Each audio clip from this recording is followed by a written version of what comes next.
Today, for our first show of the semester, I'm joined by Tina Orozco and Maddie Holston to talk about our Dallas Cowboys in Week 1. They lost to the Eagles 24-20. How'd you guys feel about it? How's the game? First of all, go Birds.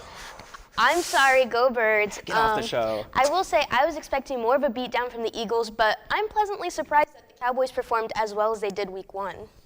Well, I think that they definitely missed Micah. I am a Cowboys fan, so I was a little bit heartbroken. But I'm ready for this next weekend game. Talking about missing Micah, on defense, we saw Marshawn Nealon get a sack, but did you think they filled the hole of Micah Week 1, or did we see that absence?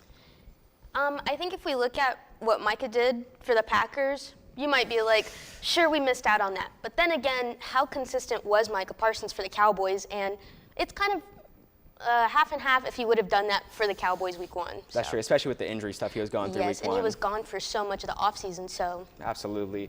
But in that trade, we got Kenny Clark, and Saquon didn't have his greatest game Week 1. We held him to 66 yards. I mean, that was pretty good. How do you think Kenny Clark did for our defense? I think he did really well. Well, he did. He was less effective when he was on the field with Jalen Hurts, however. Yeah. But he did stop him to 60 yards when he could usually get 167 in one game last season. So that was only like 2.5 yards for the 15 plays that they carried out. Yeah, it was a weak game for Saquon, but on the other side, Javonte Williams had a really good debut for the Cowboys in an area that experts thought they would struggle in. Did you like how Javonte played, or was it just because Jalen Carter's absence after that spit on Dak Prescott?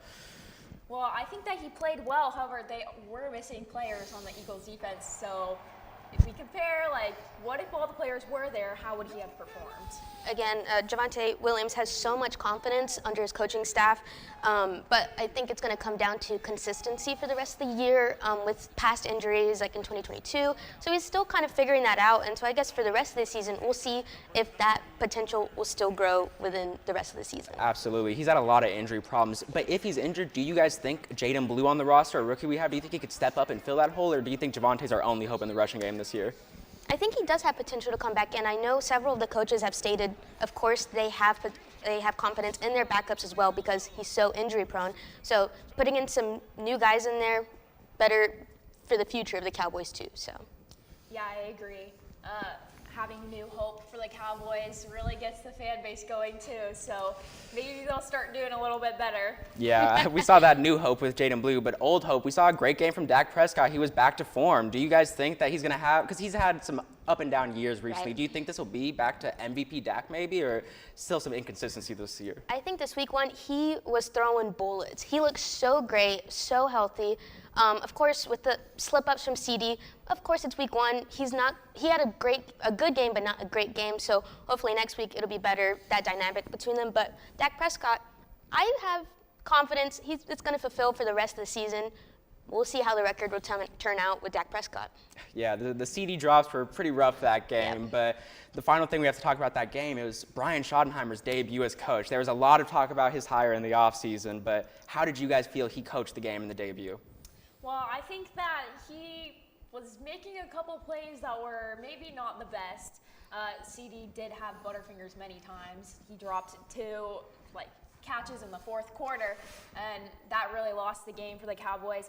I think that as soon as they realize what they're missing with Micah, they can tune those plays and they can start implementing a better formula and go accordingly. Yeah, definitely. I mean, in Week 1, losing by 4 points to the Eagles, you have to take that if you're Schottenheimer. And next week, you have a kind of an easy game with the Giants. How do you guys think that's going to go next week with the Giants? I think from Russell Wilson's performance Week 1, horrible. Maybe the worst starting quarterback in the league, I'd say. That was awful. And I think the Cowboys, without a doubt, are going to take that dub against the Giants. I think they're looking really good against their pass defense. Last game against Jaden Daniels, they put up 235 yards, looking really rough. So maybe the Cowboys can have a lot more points this game, and then yeah. Well, I mean, you said it. The Giants quarterback is probably the worst in the league, and in comparison to Dak, and it's one of those years that he's really on one. I think that it could go really well. And even ESPN said there's like a 62% chance that they're going to win. That's That's pretty good. For this year's Cowboys, that's Yeah. probably the highest they're going to get this And year. it's a home game, so obviously atmosphere is going to be completely different as it was in Philly. Absolutely. So. The Dallas fans versus the Philly fans, that's a Exactly. lot of a different atmosphere. But looking forward to the rest of the year, how do you see this season going? You know, we saw week 1, some good signs, some bad signs. Do you think this is going to be a return to the playoffs for the Cowboys? I think it's going to come down to health. Again, Cowboys have always had health issues.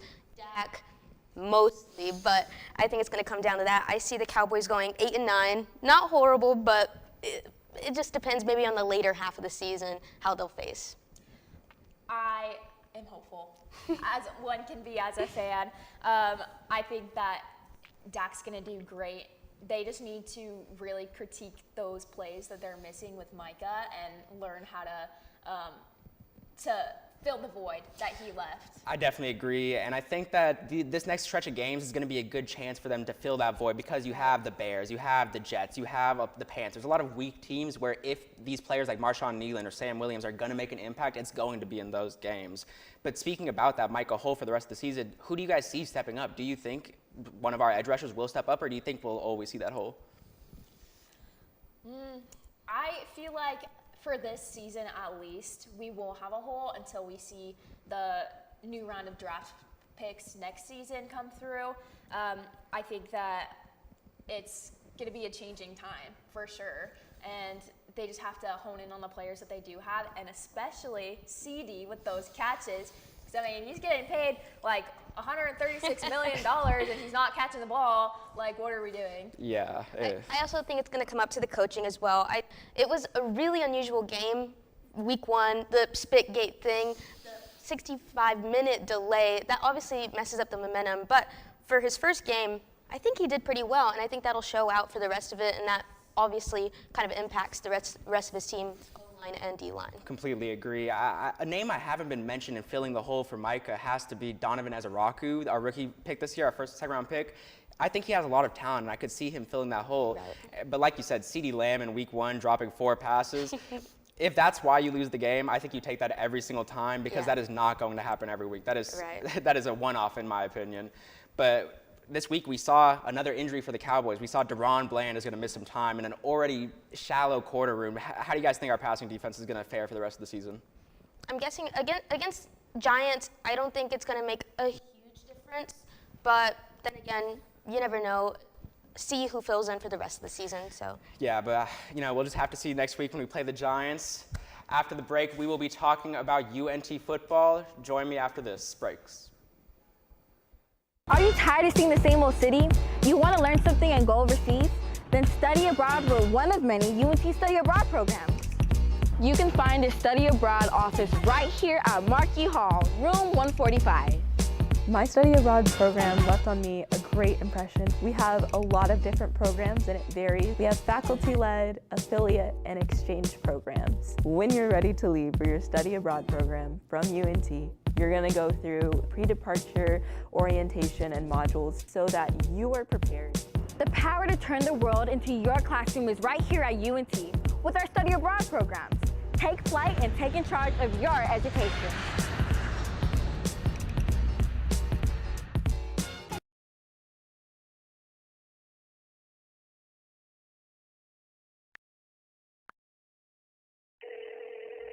Hey Alex, this guy on the internet says he wants to give me money. That sounds suspicious. What do you mean? Typically, strangers who promise you money on the internet have their own best interest in mind. They often use bounced checks, which will disappear shortly after depositing, but not before they've asked for some money in return. So he doesn't really want to spoil me? No. Well, then what should I do? The best way to handle it is to block and report the suspicious message, or even consult local law enforcement if you've already fallen victim. So I guess we aren't going to Key West for spring break. No.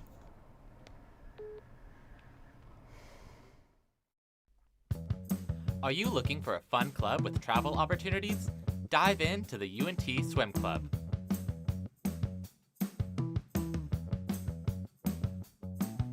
Practicing Monday, Wednesday, and Fridays from 7 to 9 p.m. at the Pole Recreation Center. We accept members at any skill level. For more information, reach out to us at unt.swimclub on Instagram.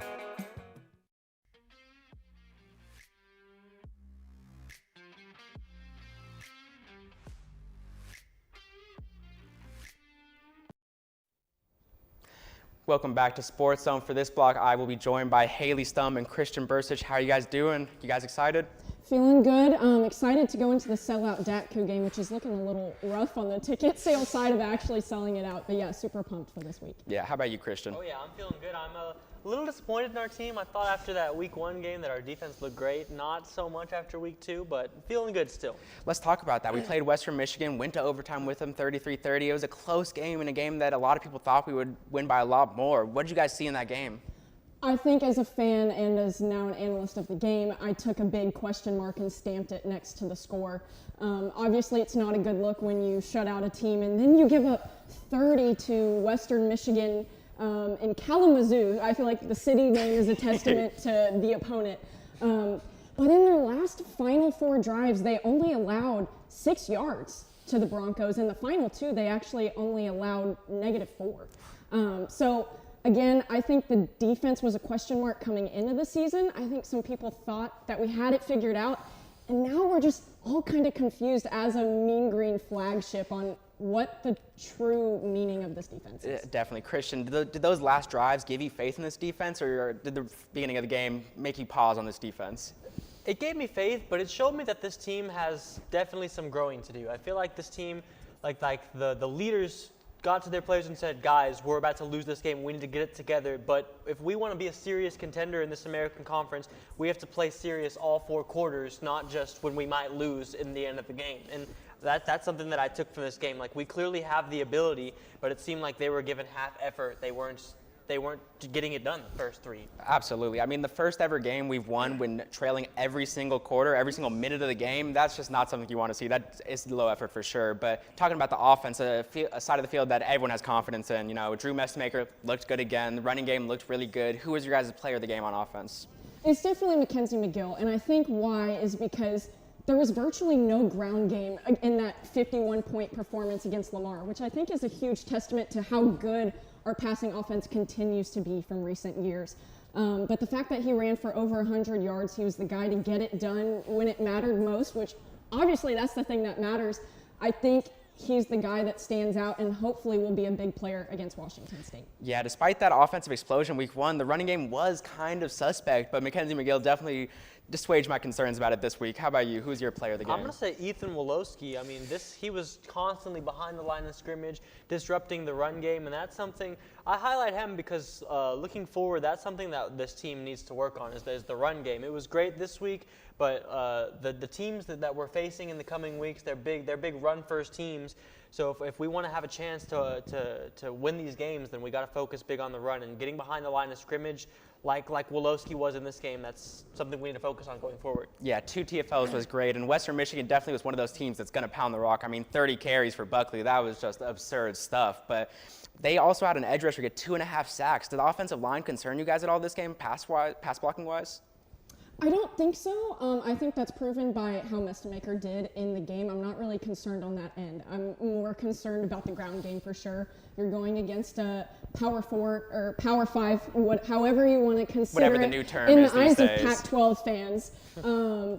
I just think that with a bigger size line from these bigger brand teams might pose an issue.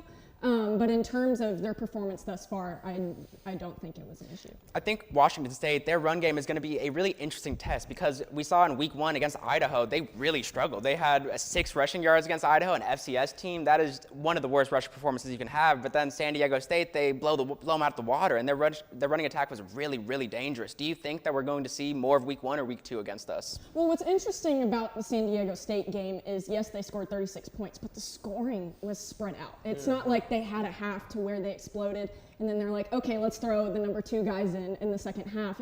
There's not a groove going yet for this team. They scored 13 points against Idaho. Like, I need to put an exclamation point by that.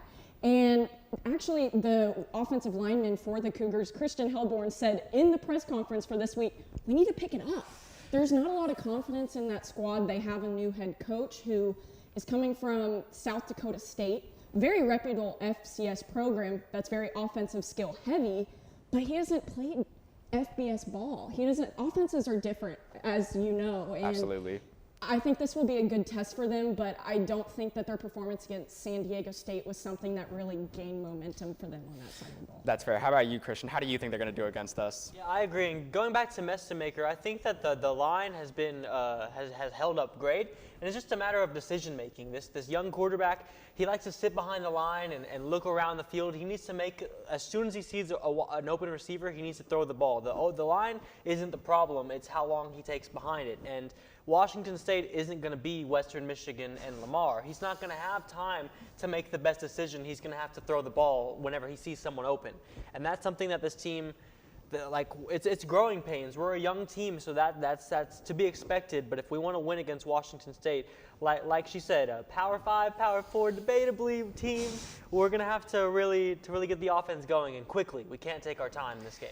Yeah, absolutely. I think the offense is a really big issue, and because of that, my X factor this game is Wyatt Young. I think that despite Messenmaker's strong start, we haven't really seen a wide receiver break out, but it's been a really spread out offense passing-wise. And I think that last year we saw a lot of promising stuff from Wyatt, and I want to see him break out this year. I want him to be that wide receiver one for us. How about you? Who are your guys' X factors for the game? I really like that pick because I consider Wyatt Young kind of like a Swiss Army knife for that offense. He can actually take carries and bully his way through that defensive line and also make great catches like we saw in the Lamar game.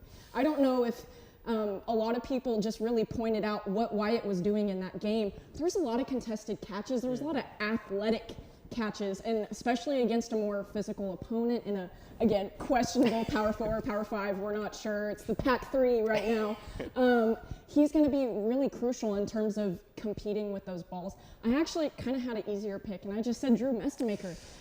There's still, again, a question mark of, okay, we've kind of played two opponents that are not really going to be a measure of how good this team is. He's averaged 276.5 passing yards per game. That ranks him 17th in the FBS overall. That's not in, any fluff conferences or anything, and super impressive, but again, what are the opponents? So I think how he steps up for this offense is going to dictate the game. Yeah, and Eric Morris's offenses, in general, they get a lot of passing yards for their quarterbacks. Usually they produce a lot, so we need to see what he does against these Power 4 teams. But what about you, Christian? Who is your standout X factor player for this game? Yeah, mine's kind of one that I haven't seen many people talk about. Going into the season, I thought that wide receiver Landon Sides would be a big factor for us. Through 2 games, he kind of hasn't done much at all. I think he has 4 catches. He hasn't been involved at all, but if we want to have a chance against Washington State, we need to have everyone involved. The receivers, our 3rd and 4th guy need to be willing to catch passes because, like we were talking about earlier, the O-line, they're going to do their best, but they're not going to have he's not going to have all the time in the world to throw the ball, the quarterback. So we're going to have to get open and catch the ball when it comes to us. Everyone's going to have to be ready. Yeah, I've also been shocked by the absence of Landon Sides this year, but we'll just have to see how we do against this Power whatever team next week. But after the break, we will be talking about tennis and the U.S. Open. Join me after these commercials.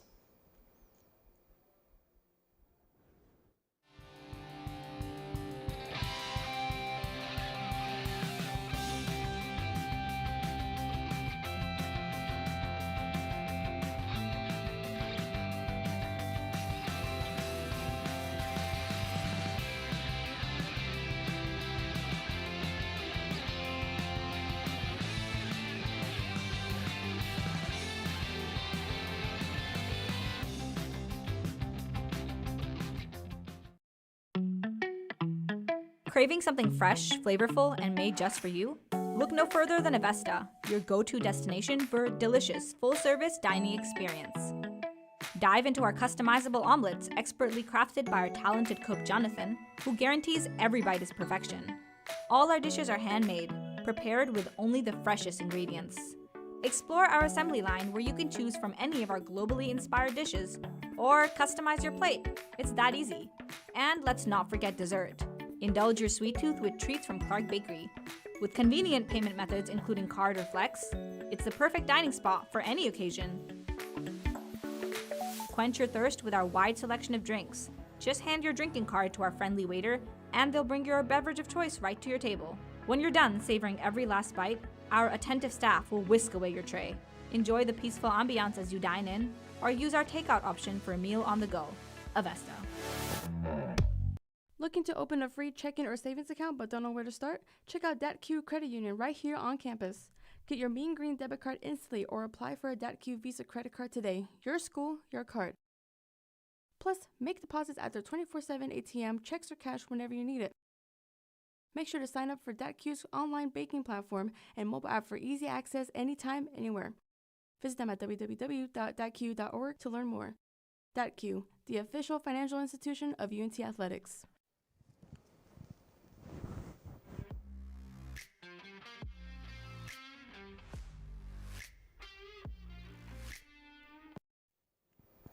Welcome back to SportsZone. I'm your host, John Phillips. I am joined by Ian Cropper and Gunnar Talbot. Today we are talking about the U.S. Open. It just finished off the tennis season.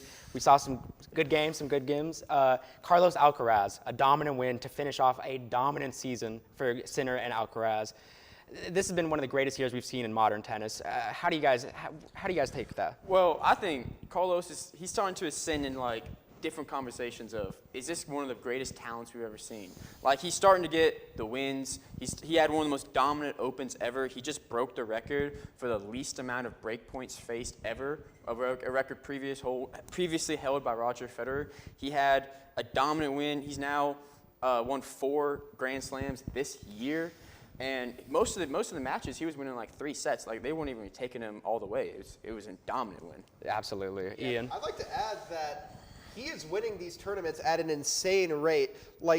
At this point, only Bjorn Borg has won 6 major singles titles in as few tournaments or at as young of an age. When you compare him to the big 3, Djokovic only had a single Australian Open win at this point in his career.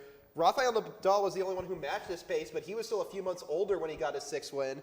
And the other one of the big 3, Federer wasn't even close. So, yeah, he is on an insane pace. If you look at the tournament wins, he is also outpacing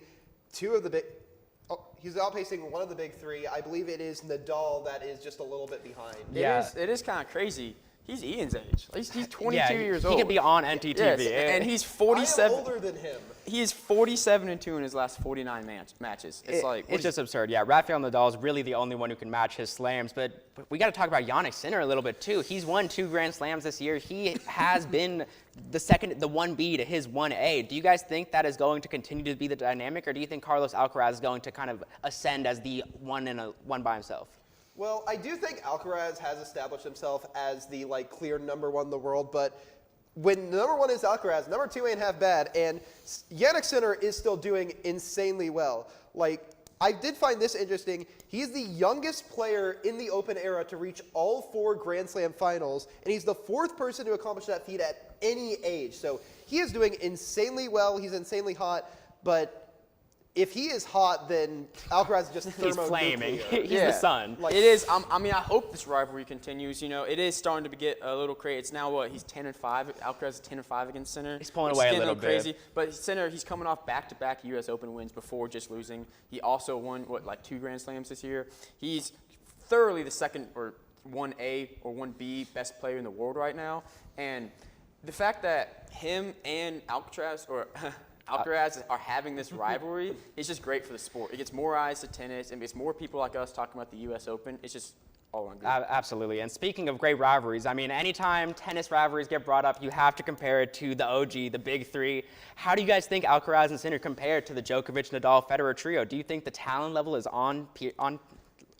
Well, I'm going to say talent-wise, all right, they don't have the resume and all that because I was old or young, but just talent-wise, they look kind of better.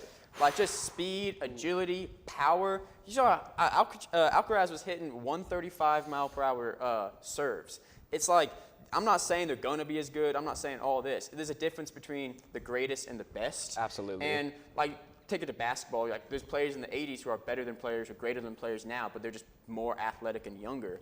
And I think as the new generation of tennis, these players are becoming Alcaraz and Sinner. They're just faster and more have more power than even prime Federer and them did. Do you think that's true? Do you think the modern advancements of tennis have made the big 2 better than the big 3? It's hard to say, but I do think I could very easily make the case that at least Alcaraz is better at this point in his career than any of the big 3 were at the age 22. Because in a way, Alcaraz's play style combines elements of all of the big 3. He has the counterattacking and foot speed of Nadal, the lateral movements and court coverage of Djokovic, and the presence athleticism and forehands of Federer.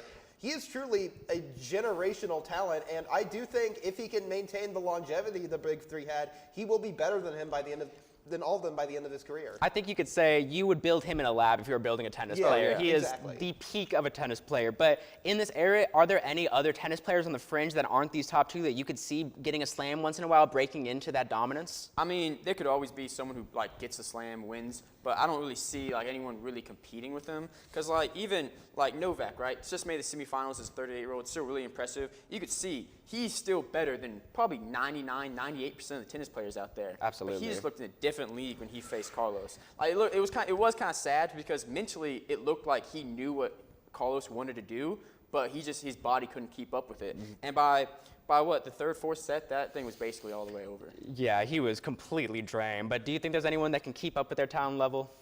It remains to be seen, but I do want to touch on Djokovic because I was trying to figure out, is he washed? And the answer is maybe, but even if he's washed, he's still, like, at minimum a top 6 player in the world. A comparison I really like is prime versus current LeBron James. Like, younger players have supplanted him, especially as he's gotten slower, as he's gotten older, but it's still hard to deny that there's still tons of talent there. Absolutely. I mean, when you have the mind of Novak or the mind of LeBron, you're never going to fully lose that ability, but both of them, their athletic peaks are far behind them, and we saw that in the final. Like you said, he just was completely dragging. And do you think that this is the end of Novak as a top-tier player? Do you think we could see him grab another slam? I think it's not the end because he's going to keep competing. I don't think he's ever going to win another slam. All right, and I don't know how much longer he's actually going to be in it, because for a player with the pedigree of Novak, why keep doing it if it's not to win? Why are you just going to go out there to play the semifinal, play competitively? Yeah, but it's like at that point, what is that really doing for you? That's fair. And you could saw like he was just messing up simple backhand hits against Carlos. That's like, all right, dude, you have to be hitting those. I mean, I do want to agree that he's never going to win, but at the same time, I can never say never. After all, he's 38. I can. He's 38. Federer won his last major singles title at 37. He's definitely in the twilight of his career, but so even though a major singles win is unlikely, I wouldn't rule it out completely. I have to say, I'm a little bit more confident in him than either of you. I think that despite Alcaraz and Sinner being these dominant forces, just a year ago, we saw inconsistencies in their games. We saw Alcaraz leave tournaments early, and I think that with Novak's brain, I think that we could see him grab a slam in the coming years. It'll be one of the next couple because he's not lasting much longer in the game of tennis, but I could see him grabbing a slam. But we've talked a lot about the men's tournament. We have to give our props to the women's tournament. Sabalenka won her back-to-back U.S. Open, one of the first winners in a while since Venus Williams to do that. What were your guys' takeaway from the tournament? Well, there were a lot of interesting things about it. I want to focus on Naomi Osaka. She was definitely one of the bigger names in the tournament, but only entered as the number 23 seed, but still made it to the semifinals. I do think that there was questions about how much she had left in the tank, but it's worth noting her fall off wasn't due to age or like egregious injury. It was due to mainly to maternity leave and mental health. You get the sense that her head wasn't in the game for a while, and now that it's back in, she can really go far in these next few Yeah. See, that's the exact reason why I don't think she's going to be good. Because I think it was good for a little bit, but that mental, you need that in tennis. I mean, I think that with the new coach she has, we could see that mental get on lock, and we could see a return to form for Naomi Osaka. But that's all the time we have to talk about the tournament this time. But we're going to talk about another U.S. sport with the U.S. men's national team after the break.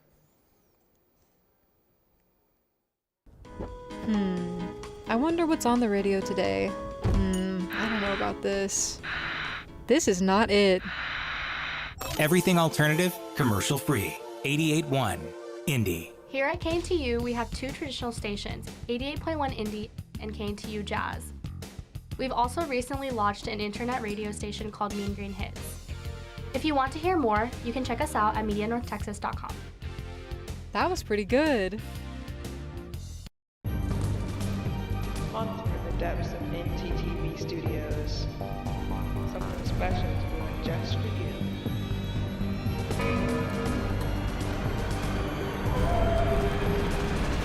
Hey ghouls and goblins, NTTV News is having a special Halloween segment this October 31st. We're also covering 31 days of Halloween in Denton.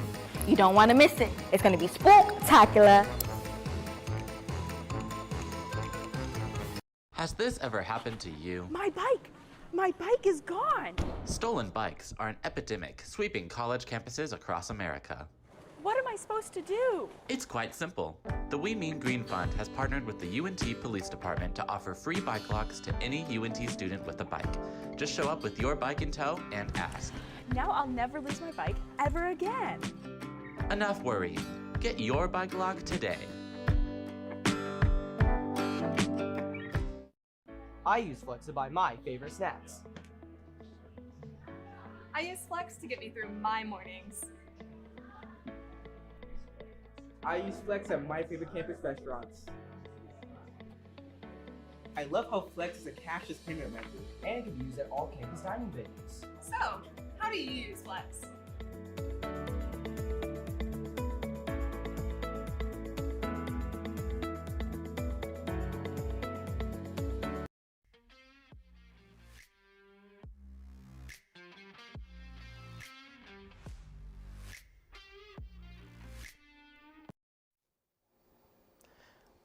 Welcome back to SportsZone. We're joined again by Gunnar Talbot and a fresh-faced Jacob Garcia. We're talking about U.S. men's soccer.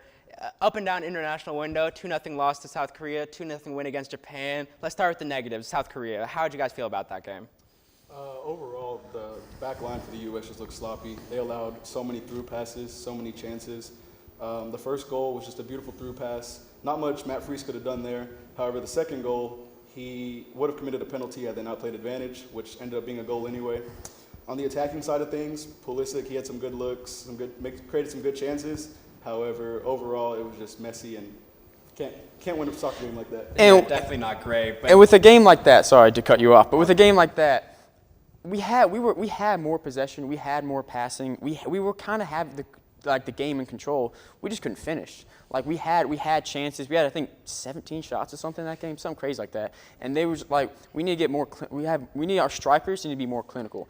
The strikers are a big issue, and I think another thing was the formation. We started off that game in the back four, and we didn't look very good. But late in that game, we saw the shift to the back three, and against Japan, we saw that back three fully utilized, and we looked really, really good. What about that game? How did you guys feel about that? Maybe it's a hot take. I don't think our defense is good enough to be playing a 3-4-3. I guess it helps us in the midfield because it helps us control the game more. You saw again, I guess you did see that against like Korea. We had the possession, we had control. However, I just don't think we don't have our right and left back. They're not fast enough to keep up with the pacing, and I think it centralizes our midfield too much. And our wingers, like Pulisic, best player, our left winger, he can't really get out on the edge, and he's kind of too bottled up on that sideline. That's fair. I personally like the back three. I think that with our wing backs, you see a lot of defensive deficiencies. We have Serginho Dest as our right wing back. We have Anthony Robinson as our left back. Guys who are a lot better at getting forward than they are staying back. So I think having those three defenders, having Tim Ream in a back three to counteract his aging and his athleticism declining, I think it really helps our team. How do you feel about the back three?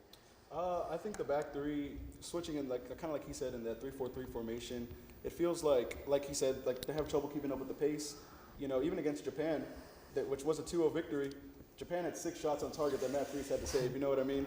Now, I know Anthony Robinson wasn't playing. You know, I know all that. However, when the World Cup rolls around, hopefully it's time and, they get locked in to what they need to lock in on.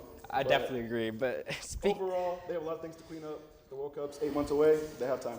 I don't know if we do have time. I mean, Pochettino, we've seen him experiment so much since he's become boss. We've seen 15 different lineups in 18 games. I mean, do you guys think he'll have enough time to figure it out before the World Cup, or do you think he'll still be tinkering up until the World Cup? I mean, I think as a good coach always tinkers right before we play the games. But hopefully we get a lineup set within the next month or two, so they have a good 6-7 months to really have like control and build that chemistry playing together.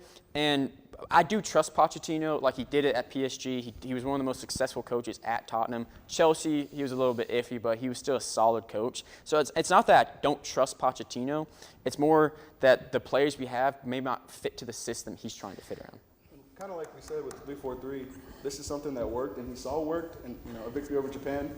I feel like he's going to keep building on that. I feel like he's going to keep working on that, trying to fill players in. So when the World Cup runs around, I wouldn't be surprised to see a 3-4-3. Yeah, I mean, if a win over a top 25 country, it's a good thing to build on. But I'm a Chelsea fan, so I can speak on Pochettino. He is good at getting the best out of the players, and I think he'll get us performing by the World Cup, but I don't know if he's going to be able to get it done in the big games. I think Pochettino, he has a little bit of a history of choking when it comes to the finals in the Champions League and Premier League. He never really got it done. So I like Pochettino. I just don't know if he's going to be the coach for us at the World Cup. I think we could struggle. I mean, hey, he's a better coach than Greg Berhalter. We can say that, all right? I think all three of us up here would be a better coach than Greg Berhalter. Yeah, dude. I think I think anything would be a better coach than Greg Berhalter. I mean, but Glad to see him out of there. yeah, I mean, absolutely. Speaking of coaching, though, if you guys were the manager of this team, what is your guys' starting lineup looking like? Who do you guys want to see starting? So, kind of like I said, with the 3-4-3 does continue. Up front, I really like Christian Pulisic, Tim Weah, and Fuller in Balogun.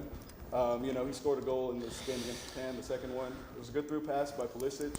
I really like those three up front. Tim Weah's got the experience of playing in the 2022 World Cup.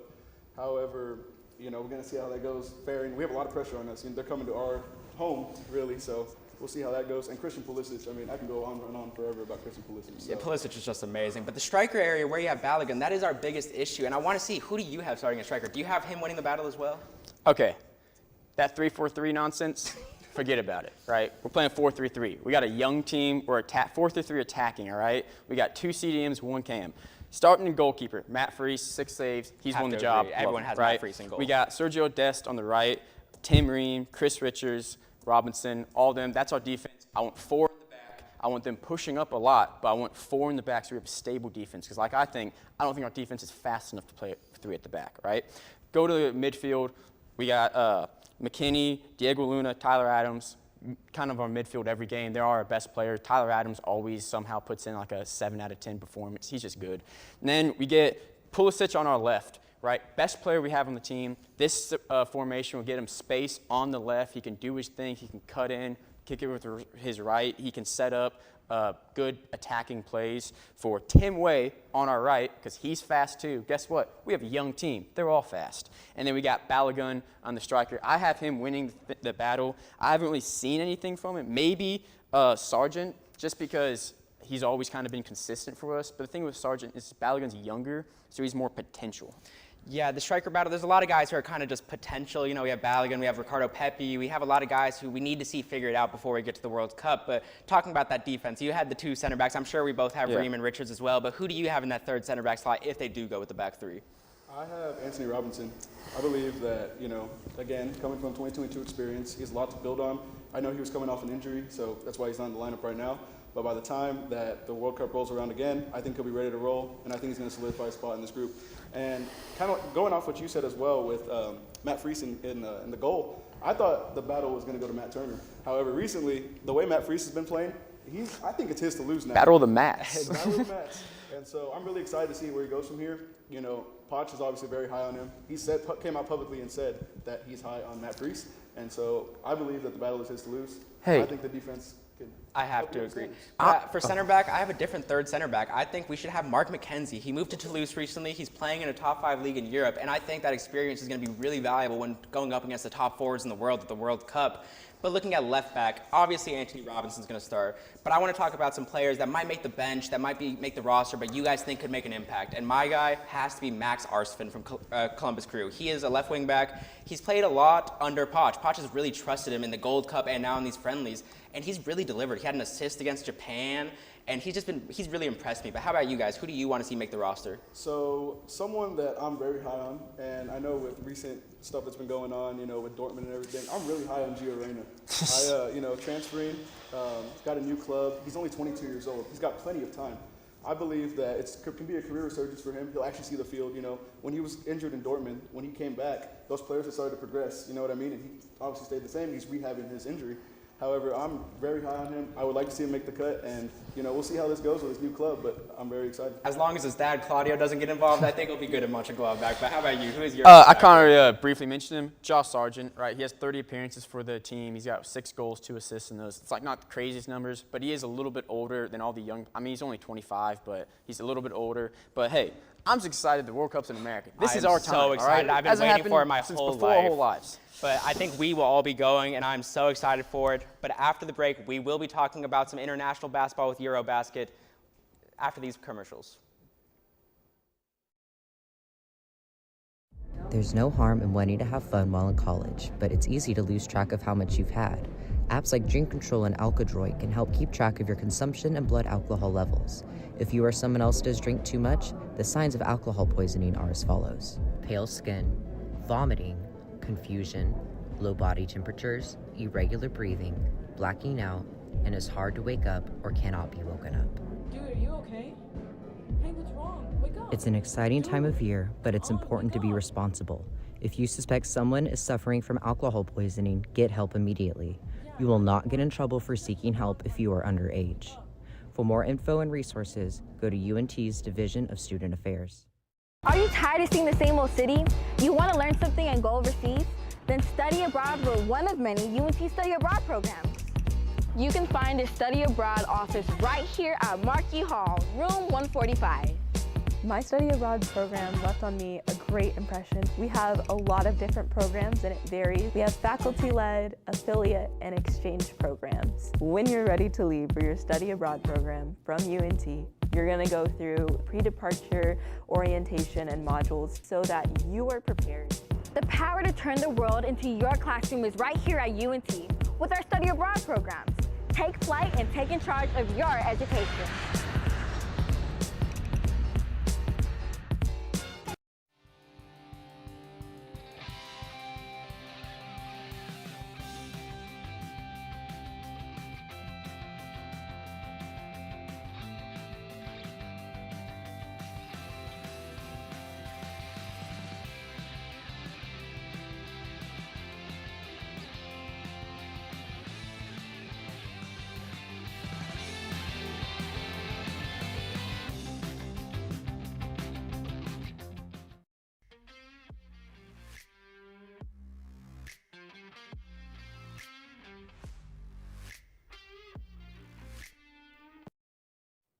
Welcome back to the final block of Sports Zone for the day. I am joined by Bowie Devlin and Oscar Chavez. We are talking about Eurobasket. It's been a great tournament so far, a lot of great games, but the biggest thing I recognize has been the NBA talent hasn't really mattered much. We saw Jokic go out early. We saw France go out early. We've seen a lot of big favorites go out early. What are your guys' thoughts on that? Does NBA talent matter? I personally think that I think it plays a big part because they are like the building block for the team, and everybody just kind of builds around them and just relies on them a little bit more to just help them push through and help them, you know, just get through to that next stage, and I just think that's a big part. Yeah, with Eurobasket, I believe it's not so much centered around stars. It's so more centered about star and role players. If you can find your good role bunch of players to, you know, play around your central hub, for example, Greece or Finland, they're playing around their central hub and Giannis Antetokounmpo or Lauri Markkanen. Those guys have great, excellent role players around them that have taken them all the way to the semifinals and a chance to maybe achieve gold. I mean, those two guys have been absolutely fantastic. But speaking of that, which one do you think is better? Who's been your player of the tournament? Is it Lowry? Is it Giannis? Who is it? I gotta stick with Giannis. You know, I mean, he's just his age, his talent, his experience. I just think everything that he's doing is just keeping Greece pushing. I don't see.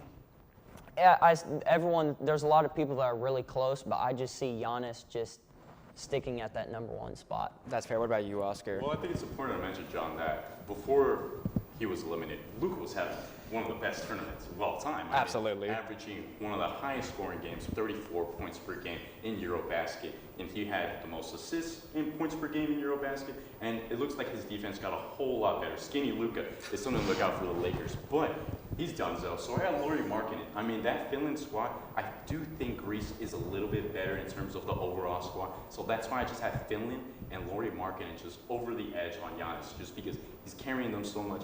Kind of looks like 2018 LeBron-esque.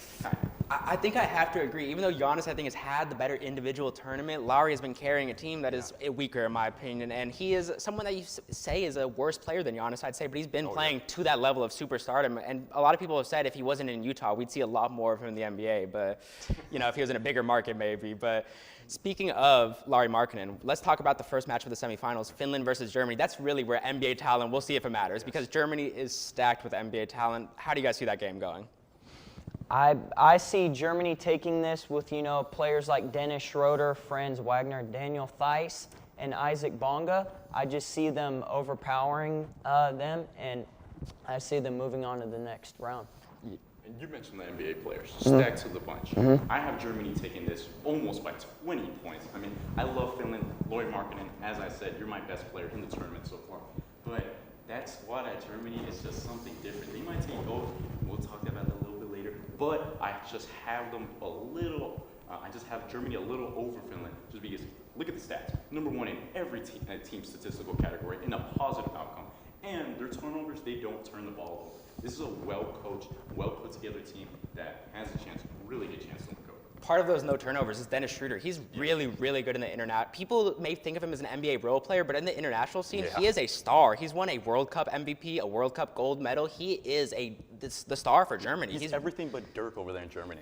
Speaking of Dirk, if he wins the MVP of this tournament and the championship, he will be the first player since Dirk to do that with Eurobasket and World Cup. Wow. So some rare air for him. Maybe Hall of Fame air for his international, accomplishments. John but ball, man. But I also have Germany. As much as I would love Finland and Slim G's, their high school player that they have, he's nicknamed Slim G's. I mean, who doesn't love that? But we saw in the group stage, Germany and Finland did play, and it was a 30-point blowout. I mean, these two teams just aren't even close in quality, and I think that Germany absolutely will take it out. But a closer game, a game with two of the best players this tournament. We talked about Giannis. We haven't talked about Şengün, Turkey versus Greece. What are your guys' thoughts? I gotta stick with Greece on this because obviously Giannis, the experience, the talent, the wingspan, everything. I just think that is going to overpower Turkey, and he will just continue to just thrive and just be that set piece that Greece has always had. So Greece definitely has their hands full. I mean, this is the best shooting team in the tournament with Turkey. 44% from three, that is just no joke. You can't take that for granted. So what Greece is going to have to do is just run them off the line. They're a good two-point shooting team, yes, but who do they have in that middle playing center all those minutes? Giannis Antetokounmpo. And Kostas, his brother, is coming off 4 blocks against Lithuania. So you just funnel all those players into that center, and you're blocking them, and you're scaring them off. I think Greece takes it. I'm going to go on the opposite side. I'm going to say Turkey. I think that I have been an Alperen Şengün hater. I have not thought he was that good in the NBA. I cannot lie. But this tournament, he has really proven me wrong. He has played the best defense of his career, the best offense. He's been such a great playmaking hub. And I think the matchup with Giannis at center, like you said, and Şengün is going to be one of the best matchups that you can get in European basketball. I mean, it's going to be so incredible. Can I make a point, though? Yes. So, as in, we saw in the playoffs, I want to bring up the NBA playoffs against the Warriors, Şengün. 5 games under 50% from the field. That's just not going to cut it. You're getting your points, you're getting your rebounds, but I don't think it's that gravity that Şengün is really going to get in against Greece, because you have Giannis Antetokounmpo, you have guys that you can trust on Şengün to take it over.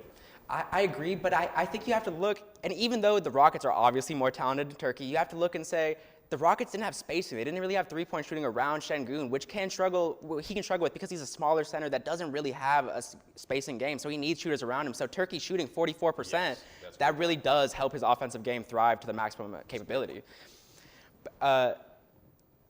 So who do you guys think is going to win the finals matchup between the two? You both have Greek and you both have Germany. Who do you guys think wins that matchup? I got to keep going with Greece. Giannis, nothing is stopping him.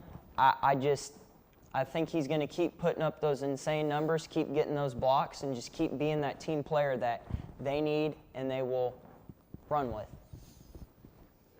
So, Lori Marketing, I'm sorry. I did have you as the MVP. I had your Cinderella ending early. I do not see Greece ending early no time soon, as I do see them getting gold. It's going to be a tough one. They have to literally play their best basketball against Germany. That is the best team statistically throughout the whole tournament. They're the favorites leading up to that gold medal game. It's going to take everything out of Greece. But Giannis, the noise being made in the NBA, he's been hearing it. He still got it. I think Greece gets the game. I think if anyone is going to beat this Germany team, it will be Giannis, because he is just the best player that you can have. But I have to go with Germany. I have to. I hate to go with the favorite, but like you said, they are #1 in every statistical category, and they just have so much NBA talent. But I want to highlight someone who's not an NBA talent, actually, Isaac Bonga. A lot of people might remember him from back in 2016, 17, back in the day. But he has really become a really talented player since going back to Germany. He is a 45% three-point shooter. He's 6'8", plays incredible defense. And I think he's kind of going to be the X factor in this game. I think that he is going to be that second best defender for them while Giannis patrols the paint. I think that Isaac Bonga is really going to lock up Greece and give them the win.